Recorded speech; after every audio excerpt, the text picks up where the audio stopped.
एक बार एक कवि हुआ करता था। उसकी माली हालत इतनी खराब हुई कि घर में खाने के लाले पड़ गए।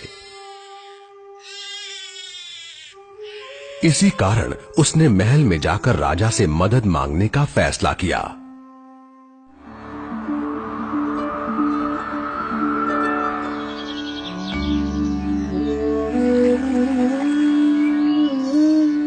राजा के बुलाए जाने पर उसने अपनी कविताएं पढ़नी शुरू कर दी। वाह वाह वाह वाह वाह वाह। राजा बहुत प्रसन्न हुआ और उसने कवि से अपना इनाम मांगने के लिए कहा।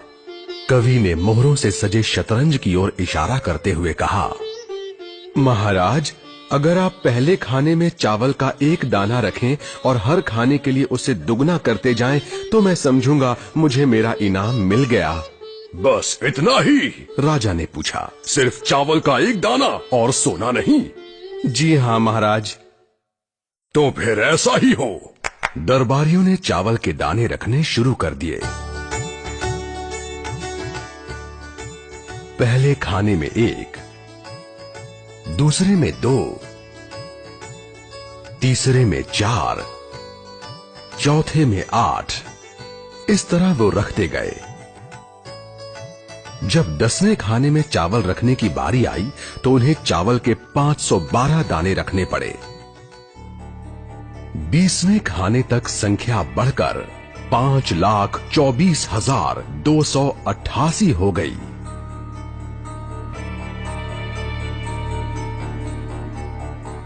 आधे हिस्से तक आते आते 32वें खाने में चावल के दानों की गिनती 214,74,83,648 हो गई। जल्द ही गिनती अरबों खरबों में बढ़ गई। आखिरकार अभागे राजा को अपना पूरा राजपाट उस चतुर कवि के हाथों सौंपना पड़ा।